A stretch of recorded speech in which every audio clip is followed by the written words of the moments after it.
எந்த அளவுக்கு ஒரு தனி மனிதனுடைய ஆட்டிடியூட மட்டும் இல்லாம ஒரு இயற்கையினுடைய சுழற்சியை அவங்க எந்த அளவுக்கு கவனிச்சிருந்தாங்கன்னா இந்தந்த வீடு இந்தந்த ஆர்டர் அப்படின்னு சொல்லிட்டு அவங்க வகுத்து வச்சிருப்பாங்க. ஓகேங்களா? அப்போ இவ்வளவு விஷயங்களை யோசிச்சு வச்சவங்கள நம்ம ஹைபோதீசிஸ்னு ஒதுக்கிட முடியாது, நம்ம சூடோ சயின்ஸ்னு ஒதுக்கிட முடியாது. அதுக்கு ஆராய்ச்சி பண்றதுக்கு இன்னும் கொஞ்சம் நமக்கு மெனக்கெட்டோம் அப்படின்னா இன்னும் பல தகவல்கள் நமக்கு வந்து தெரிய வரும். இந்த கடகம், விருச்சிகம், மீனத்தை சேர்ந்தவங்க எல்லாம் என்ன பண்ணுவாங்கன்னா அவங்களுக்கு இருக்கக்கூடிய சில நெகட்டிவான விஷயங்கள் நான் சொல்றேன். அதுவும் வந்து இதே அடாப்டேஷன் தான். அடாப்டேஷன் பேர்ல எல்லாத்துக்கும் ஆமா போடுறது. கேரளானுடைய லைஃப் ஸ்டைல் வேற இருக்கும், ஆந்திரனுடைய லைஃப் ஸ்டைல் வேற இருக்கும், அந்த மாநிலம் நார்த் சைடு போனால் அவங்களுடைய ஸ்டைலே வேற மாதிரி இருக்கும். ஆனால் இந்த கடகம், விருச்சிகம், மீனம் வந்து பார்த்தீங்கன்னா மற்றவங்களை காட்டிலும் அந்த அடாப்டேஷன் அவங்களுக்கு கொஞ்சம் ஈஸி.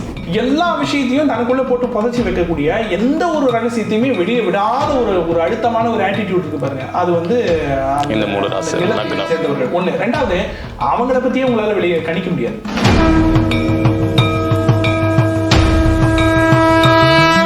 பக்தி கஃபே நேயர்களுக்கு வணக்கம்.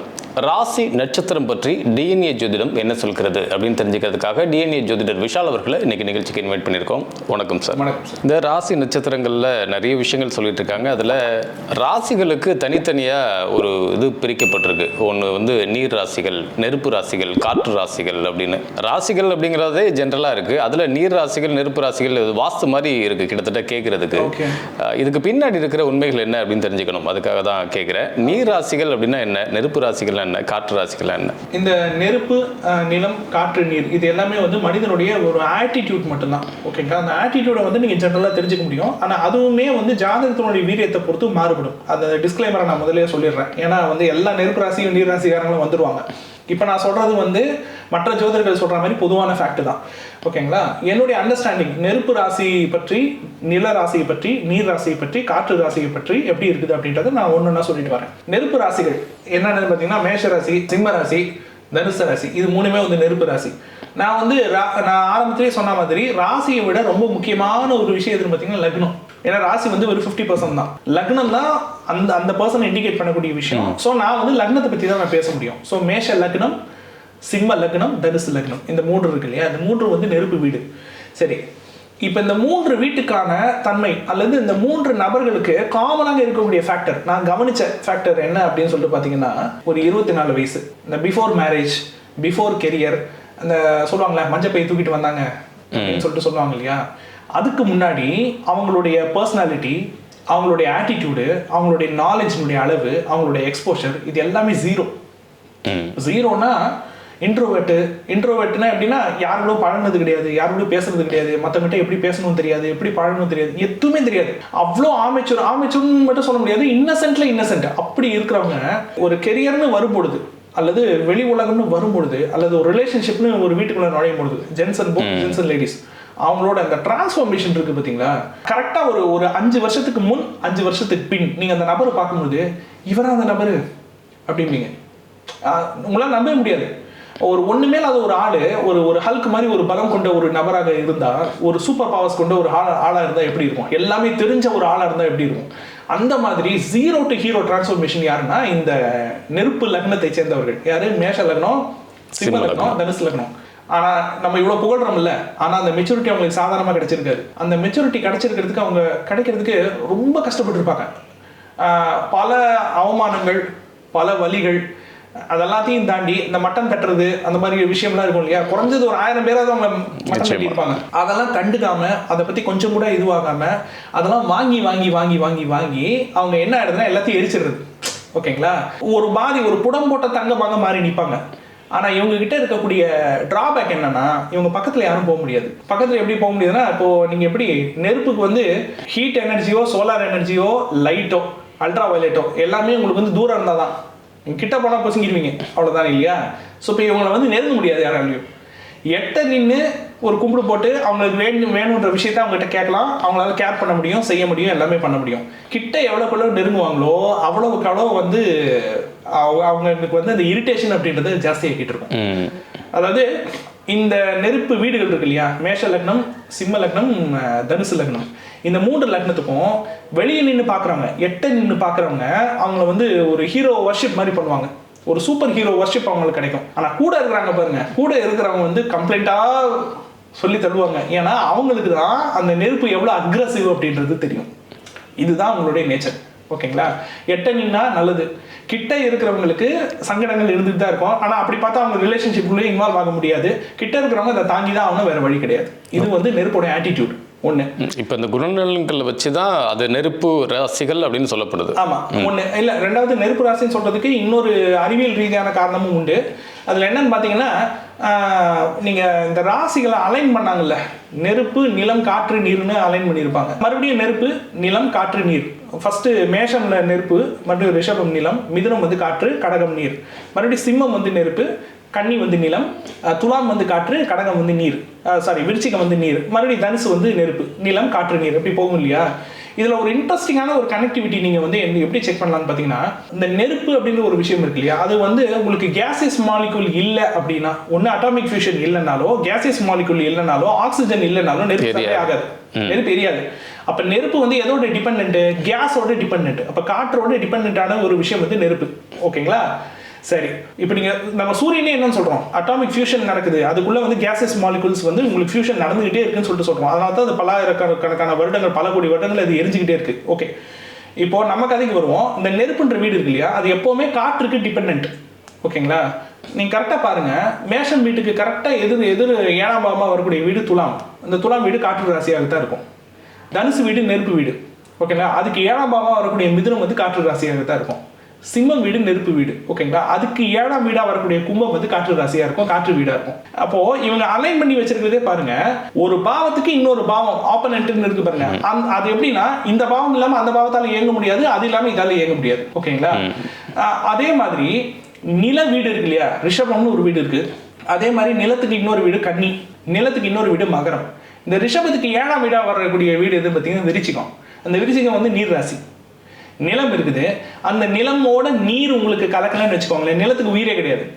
இப்போ ஒரு வறண்ட நிலத்துல எந்த ஒரு உயிரும் உங்களுக்கு உற்பத்தி ஆகாது. உதாரணம் பாலைவனம். ஓகேங்களா. அதுல சிலது உற்பத்தி ஆகுது, வேற விஷயம். ஆனா உயிரின் வளர்ச்சின்றது அங்க இருக்காது. பாலைவனத்துல கூட ஒரு சில இடத்துல தண்ணி இருக்கு. ஓகே, அப்போ அந்த நிலம் அப்படின்ற ஒரு விஷயம் அது செழிப்பா இருக்கணும், அது வாழ்வதற்கு தகுதியான இடமாக அது இந்த நிலம் போற்றப்படணும் அப்படின்னா அதுக்கு தண்ணி வேணும். ஓகேங்களா. ஒன்று அருவி வேணும், இல்லை கடல் இருக்கணும், பக்கத்தில் கடல் இருக்கணும், இல்லை நதிக்கரை இருக்கணும், ஏதோ ஒன்று இருக்கணும் வாழ்வாதாரத்துக்கு. அப்போ அந்த நிலம் வந்து எதை நம்பி இருக்குன்னா நீரை நம்பி இருக்கு. கரெக்டு தானே. அப்போ அந்த ரிஷபத்துக்கு ஆப்போசிட்டா பார்த்தீங்கன்னா விருச்சிகம் வந்து நீர் வீடு. அதே மாதிரி கன்னிக்கு ஆப்போசிட்டா பார்த்தீங்கன்னா மீனம் வந்து நீர் வீடு. அதே மாதிரி உங்களுக்கு வந்து மகரத்துக்கு ஆப்போசிட்டா பார்த்தீங்கன்னா கடகம் வந்து நீர். ஓகேங்களா. இப்போ இவங்க இது எல்லாத்தையுமே என்ன ஆர்டர்ல வகுத்து வச்சிருக்காங்க பாருங்க. ஒன்று. ரெண்டாவது, எவல்யூஷனுடைய டிரான்ஸ்ஃபார்மேஷனும் இந்த நெருப்பு நிலம் காற்று நீரினுடைய ஆர்டருக்குள்ள வந்துடும் உங்களுக்கு. ஃபர்ஸ்ட் உங்களுக்கு வந்து என்னன்னு சொல்லப்படுது, பெருவெடிப்பினால தான் எல்லாம் உங்களுக்கு கிரகமெல்லாம் பிரிஞ்சதுன்னு சொல்லப்படுது. அப்போ ஃபர்ஸ்ட் உங்களுக்கு நிகழ்ந்தது நெருப்பு. ஓகேங்களா. நெருப்பு காலப்போக்கில் சுழற்சியினால அதனுடைய டெம்பரேச்சர்லாம் குறைஞ்சு அது வந்து உங்களுக்கு அந்த கிரஸ்ட் அப்படின்ற ஒரு விஷயம் எல்லாம் ஃபார்ம் ஆகணும் இல்லையா. அடுத்து வந்து நிலம். கிரஸ்ட்ன்றதான நிலம். ஃபர்ஸ்ட் உங்களுக்கு நிலம் நிற்கணும். ஒன்று. ரெண்டாவது, அதுல இருந்து அதனுடைய போல்ஸ் வழியா உங்களுக்கு வந்து கேசஸ், ஏன்னா உள்ளுக்குள்ள நெருப்பு எரிஞ்சிட்டு இருக்குது. ஓகே, அதனுடைய போல்ஸ் வழியா, அந்த வால்கனோ ஹோல்ஸ் மாதிரி அதனுடைய போல்ஸ் வழியா கேசஸ் எல்லாம் வெளியே வந்து தான் வளிமண்டலம் அப்படின்ற ஒரு விஷயமே உருவாக்க முடியும். கரெக்ட் தானே. நான் ஜஸ்ட் லாஜிக் பேசுறேன், நான் வந்து எக்ஸாக்ட் சயின்டிஸ்ட் கிடையாது, இருந்தாலும் இதனுடைய லாஜிக் நான் சொல்றேன். ஃபர்ஸ்ட் நெருப்பு, அதுக்கப்புறம் நிலம், நிலத்துக்கு அப்புறமா காற்றுன்ற ஒரு விஷயம் உருவானதுக்கு அப்புறமா தான் நீங்க சொல்ற அந்த டோபோஸ்பியர், மீசோஸ்பியர், ஸ்ட்ராட்டோஸ்பியர், இது எல்லாமே வளிமண்டலம். ஓகேங்களா. அந்த லேயருக்கு முழுக்க வாயு லேயர், கேசியஸ் லேயர். அந்த கேசியஸ் லேயர் உருவானதுக்கு அப்புறமா தான் அதுக்குள்ள இடி மின்னல் உருவாக முடியும், அதுக்குள்ள மழை மேகங்கள் உருவாக முடியும். குளிர்ந்த காற்று மேகமாக மாறி, மேகம் மழையாக மாறி அந்த சைக்கிள் மறுபடியும் வரும். காற்று இருக்கும், மேஷம் நெருப்பு இருக்கும், அதுக்கப்புறம் ரிஷபம் நிலமா இருக்கும், அதுக்கப்புறம் மிதுனம் காற்று வரும், காற்றுக்கு அப்புறம் கடகம் மழை. இந்த சைக்கிள் இப்படி தொடர்ந்துட்டே வரும். அப்போ எந்த அளவுக்கு ஒரு தனி மனிதனுடைய ஆட்டிடியூட மட்டும் இல்லாம ஒரு இயற்கையினுடைய சுழற்சியை அவங்க எந்த அளவுக்கு கவனிச்சிருந்தாங்கன்னா இந்தந்த வீடு இந்தந்த ஆர்டர் அப்படின்னு சொல்லிட்டு அவங்க வகுத்து வச்சிருப்பாங்க. ஓகேங்களா. அப்போ இவ்வளவு விஷயங்களை யோசிச்சு வச்சவங்களை நம்ம ஹைபோதீசிஸ்னு ஒதுக்கிட முடியாது, நம்ம சூடோ சயின்ஸ்னு ஒதுக்கிட முடியாது. அதுக்கு ஆராய்ச்சி பண்றதுக்கு இன்னும் கொஞ்சம் நமக்கு மெனக்கெட்டோம் அப்படின்னா இன்னும் பல தகவல்கள் நமக்கு வந்து தெரிய வரும். ஓகே, இப்போ நெருப்பு ராசிகள் பார்த்தோம். இந்த நீர் ராசிகள் அப்படிங்கிறப்ப என்னென்ன ராசிகள், அவங்களோட குணநலங்கள் எப்படி இருக்கும்? நீர் வந்து என்னன்னு பார்த்தீங்கன்னா அவங்க வந்து ரொம்ப இன்ட்ரெஸ்டிங்கான மனிதர்கள். எப்படின்னா இந்த கடகம், விருச்சிகம், மீனம் எல்லாம் உங்களுக்கு வந்து நீர் ராசியில் வருவாங்க. நீரினுடைய தன்மை என்னது சார், அது இருக்கிற இடத்துக்கு தகுந்த மாதிரி தன்னை வளைத்துக் கொள்ளும். கரெக்டுங்களா. ஒரு பக்கெட்டில் ஊற்றி வச்சிங்கன்னா அந்த பக்கெட்டுக்குள்ளே உங்களுக்கு ஃபிட் ஆகிடும். என்ன ஓவர்ஃப்ளோ ஆயிடுச்சுன்னா ஓவர்ஃப்ளோ ஆகிடும், அவ்வளோதான். மற்றபடி இருக்கிற இடத்துக்கும் அந்த ஷேப்புக்கும் அந்த சைஸுக்கும் தகுந்த மாதிரி தன்னை வந்து மாற்றிக்கும். ஓகேங்களா. ஸோ அந்த ஃப்ளெக்சிபிலிட்டி நீருக்கு உண்டு இல்லையா. இவங்க 3 பேரும் வந்து பார்த்தீங்கன்னா எடுப்பார் கைப்புள்ள. யாருன்னு பார்த்தீங்கன்னா கடகம், விருச்சிகம், மீனம்.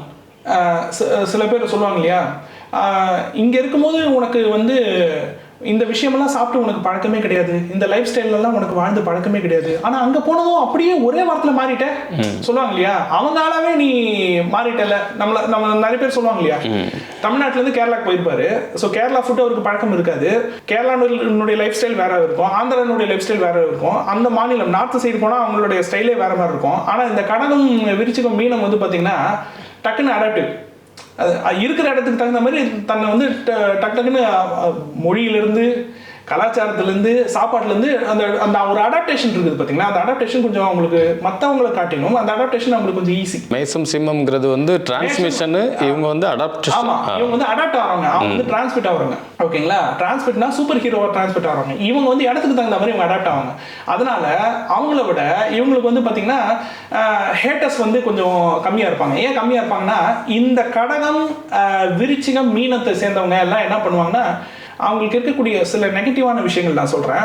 அதுவும் வந்து இதே அடாப்டேஷன் தான். அடாப்டேஷன்ற பேரில் எல்லாத்துக்கும் ஆமாம் போடுறது. நீ சொல்கிறதும் கரெக்ட் தான், நீ சொல்கிறதும் ஆமாம். இந்த தூள் படத்தில் விக்ரம் சொல்லுவார்ல, நீ பாட்டுக்கு நீ சொல்கிறதா சரி, நீ சொல்கிறதா சரி, நீ ஏதாவது சொல்லுப்பான்னா அவங்களுக்குன்னு ஒரு யூனிக்னஸ் இருக்காது, அவங்களுக்குன்னு ஒரு சுய ஒப்பீனியன் இருக்காது. இருந்தாலும் அவங்க அதை வெளிக்காட்டிக்க மாட்டாங்க. மற்றவங்க என்ன ஒப்பீனியன் சொல்கிறாங்களோ அதுக்கு தகுந்த மாதிரி இவங்க அடாப்ட் ஆகிப்பாங்க. அது நல்லதும் இருக்குது, அதில் வந்து ஒரு கெட்டதும் இருக்குது. கெட்டதுன்னா என்னன்னா, அவங்களுடைய தனித்துவம் என்னன்றது தெரியாமல் போயிடும். மற்றபடி சூழலுக்கு, எந்த விதமான ஒரு சூழலுக்குமே ஈஸியாக அடாப்ட் ஆகக்கூடிய ஆட்கள்லாம் பார்த்தீங்கன்னா உங்களுக்கு கடகம், விருச்சிகம், மீனம். இந்த கடக, விருச்சிகம், மீனம் நம்ம கூட இருக்கும்போது சில பேர் கேட்பாங்க, இப்போ எந்த கட்சி பண்ணீங்கலாம், இப்போ தான் என் கூட பேசிகிட்டு இருந்தேன், இப்போ திடீர்னு போகும்போது அப்படியே அந்த ஸ்டைலுக்கு நீ டோட்டலாக மாறிட்ட அப்படின்னு நம்ம சொல்கிறோம் இல்லையா. அந்த மாதிரியான ஒரு நேச்சர் வந்து அந்த ராசிக்கு உண்டு. ஆனால் இது எல்லாமே பொதுவான விஷயங்கள் தான். இது வந்து ஜாதகத்துக்கு தகுந்த மாதிரி மாறுபடும். தசாபுத்தி மாறப்போமா இல்லை, தசாபுத்தி கிடையாது, நீங்கள் ஜாதகத்துக்கே மாறுபடும். ஏன்னா இப்போ ஒருத்தர் ராசி கடக ராசி, அவருக்கு லக்னம் வேறு ஏதாவது லக்னம் வச்சுங்க, அப்போ ரெண்டுத்துக்குள்ள இம்பாக்ட் இருக்கும்ல.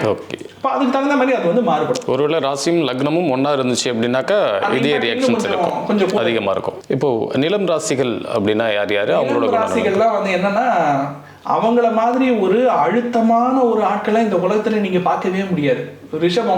ரிஷபத்தை லக்னமாக கொண்டவர்கள், கன்னியை லக்னமாக கொண்டவர்கள், மகரத்தை லக்னமாக கொண்டவர்கள். எப்படின்னா, இப்போ நீங்க வந்து ஒரு ஆஃபீஸ் இருக்கு சார், அல்லது ஒரு வீடு இருக்கு, ஒரு 10 பேர் இருக்காங்க ஒரு ஃபேமிலியில, ஓகேங்களா. ஒரு ஆஃபீஸு, ஒரு ஆர்கனைசேஷன்ல ஒரு 50 பேர் இருக்கிறாங்க. அதுல ஒருத்தர் 2 பேர் இருப்பாங்க, அந்த ஆர்கனைசேஷன் ஆரம்பிச்ச காலத்துல இருந்தே கூட இருப்பாங்க, ஓகேங்களா. கூட இருப்பாங்க, ஆனால் வந்து பார்த்தீங்கன்னா வாயை திறக்க மாட்டாங்க, எல்லாத்தையும் நோட் மட்டும் பண்ணிட்டு இருப்பாங்க. ஆனால் அவங்கள நீங்கள் நோண்டுனீங்கன்னு வச்சுக்கோங்களேன், ஒட்டுமொத்த ஹிஸ்ட்ரி, ஒட்டுமொத்த அந்தரங்கமும் வெளியே வந்துடும். அவங்க வாயை திறந்தாங்க அப்படின்னா எங்கெங்கிருந்தோ என்னென்ன விஷயங்கள் வெளியே வரும்னு தெரியாது. அத்தனை ரகசியமும் அவங்களுக்கு தான் தெரியும். அதாவது ராசியில் லக்னம், ரிஷப லக்னம், கன்னி லக்னம், மகர லக்னம். ஏன்னா எல்லாருமே வந்து அவங்களோட ரகசியத்தை இவங்ககிட்ட கொட்டுவாங்க. யார்கிட்ட கொட்டுவாங்க? ரிஷப லக்னத்துக்கிட்ட கொட்டுவாங்க, கன்னி லக்னத்துக்கிட்ட கொட்டுவாங்க, மகர லக்னத்துக்கிட்ட கொட்டுவாங்க. நல்லா கவனிங்க, இந்த 3 லக்னம் இருக்கு இல்லையா, இந்த 3 லக்னம் கிட்ட மற்றவங்க என்ன பண்ணுவாங்க, அவங்களுடைய அந்தரங்கங்கள், அவங்களுடைய பிரைவசி, அந்த மாதிரி விஷயங்கள் இருக்கு இல்லையா, அதெல்லாம் ஷேர் பண்ணுவாங்க. ஷேர் பண்ணி இவங்க இதை தெரிஞ்சு வச்சுப்பாங்கல்ல, இவங்களுக்கு இந்த விஷயமெல்லாம் தெரியும் அப்படின்றது யாருக்கும் தெரியாது. அவங்களோட ஃபேஸ் எக்ஸ்பிரஷன் வச்சு உங்களால் கண்டுபிடிக்க முடியாது. கடைசியில அந்த விஷயம் ஊருக்கே தெரிய வரும் பாருங்க. அப்பதான் உனக்கு இப்பதான் தெரியுமா, எனக்கு இது அப்பவே தெரியும் அப்படின்னு. ஏன்னா எல்லா விஷயத்தையும் தனக்குள்ள போட்டு புதைச்சி வைக்கக்கூடிய எந்த ஒரு ரகசியத்தையுமே வெளியே விடாத ஒரு அழுத்தமான ஒரு ஆட்டிடியூட் இருக்கு பாருங்க. அது வந்து சேர்ந்தவர்கள் ஒண்ணு. ரெண்டாவது, அவங்கள பத்தியே உங்களால வெளியே கணிக்க முடியாது. ஏன்னா டக்குன்னு ரியாக்ட் பண்ண மாட்டாங்க. நிலம்ன்றது உங்களுக்கு என்ன, சாலிட். இப்போ சாலிட் அப்படின்றது என்ன, டைட்லி பேக்டு. ஆட்டம் வந்து டைட்லி பேக்டு இல்லையா. ஸோ அப்போ அந்த டைட்லி பேக்டுன்றது என்னன்னா, எப்போ பாரு ஒரு இறுக்கமான ஒரு மனநிலையிலேயே இருக்கிறது, தன்னை பற்றி மற்றவங்களுக்கு தெரிஞ்சிடக்கூடாது அப்படின்றதுல கொஞ்சம் அதிகமாக இருக்கிறவங்க, ஓகேங்களா. இதுல நன்மை இருக்கான்னா நன்மை இருக்கு. என்ன நன்மை இருக்குன்னா, இவங்களை பத்தி யாராலையும் லேஸ்ல ஸ்டடியும் பண்ண முடியாது, ஒரு கன்க்ளூஷனுக்கு வர முடியாது. இவங்க பாட்டுக்கு இவங்க வேலையை இவங்க ஒன்று இருப்பாங்க, இருக்கிற இடமே தெரியாம இருக்கும். ஆனா இதுல தீமை என்னன்னா, இதுல யாராச்சும் ஒருத்தவங்க அவங்களோட ரகசியத்தை ரிவீல் பண்ண ஆரம்பிச்சிட்டாங்கன்னு வச்சுக்கோங்களேன், எல்லாரும் மாட்டுவாங்க, சுத்தி இருக்கவங்க அத்தனை பேரும் மாட்டுவாங்க. இதே நீங்க காற்று ராசின்னு எடுத்துக்கிட்டீங்க அப்படின்னா, அவங்களெல்லாம் நீங்க கட்டுப்படுத்தவே முடியாது. என்னன்னு பாத்தீங்கன்னா, இப்போ பெரிய மனிதர்கள் இருக்காங்க இல்லையா, விஐபி இருக்காங்க, விவிஐபி இருப்பாங்க. இப்போ அவங்களுக்கெல்லாம் கூட சில அசிஸ்டன்ட் இருப்பாங்க, பிஏன்னு இருப்பாங்க இல்லையா, அவங்களுக்கு அப்பாயின்மெண்ட் ஃபிக்ஸ் பண்ணி கொடுக்கறதுலேருந்து எல்லாமே உதவி பண்ணிட்டு இருப்பாங்க. எல்லாத்துக்கும் மேலே சில ஃப்ரெண்ட்ஸ் இருப்பாங்க, அன்அஃபிஷியலான சில ஃப்ரெண்ட்ஸ் இருப்பாங்க. அந்த அந்த அந்த விஐபியோட ஃப்ரெண்டு பார்த்தீங்கன்னா அவர் சாதாரண நிலையில தான் இருப்பார். ஓகேங்களா, விஐபி வந்து கோடீஸ்வரராக இருப்பார், பெரிய ஒரு சினிமா ஆக்டராக இருப்பார், அரசியல்வாதியாக இருப்பார். அதாவது இவர் வந்து ஒரு பப்ளிக் பர்சனாலிட்டியாக இருப்பார், கிளிட்டரிங் ஸ்டார்னு சொல்லுவாங்க இல்லையா, ஒரு செலிபிரிட்டியாக இவர் இருப்பார். ஆனால் இவர் கூட அந்த காற்று ராசி ஆட்கள் இருக்கவங்க பார்த்தீங்களா ஃப்ரெண்டாக இருப்பாங்க. மற்றவங்களால அந்த விஐபியோட கேட்டில் அவரோட ஏரியாக்குள்ளே கூட நுழைய முடியாது. அவர்கிட்ட வந்து ஒரு ஃபோட்டோ வாங்குறதுக்கு எல்லாரும் தாங்க கிடப்பாங்க. ஆனால் எல்லாரையும் தாண்டி இவங்க டைரெக்டாக அவரோட ரூம்கே போவாங்க.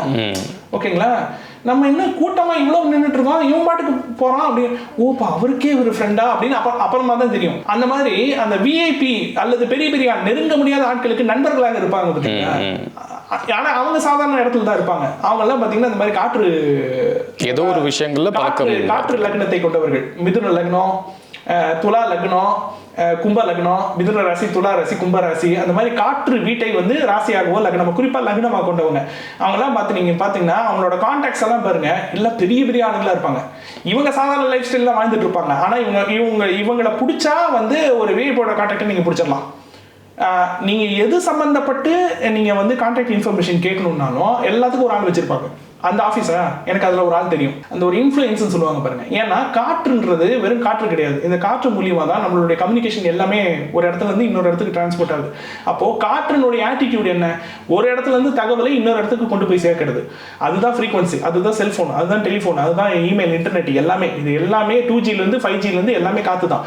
அப்போ அவங்களோட ஸ்பெஷாலிட்டி என்னன்னா கம்யூனிகேஷன் ஸ்கில், இன்னொன்று மார்க்கெட்டிங் ஸ்கில்.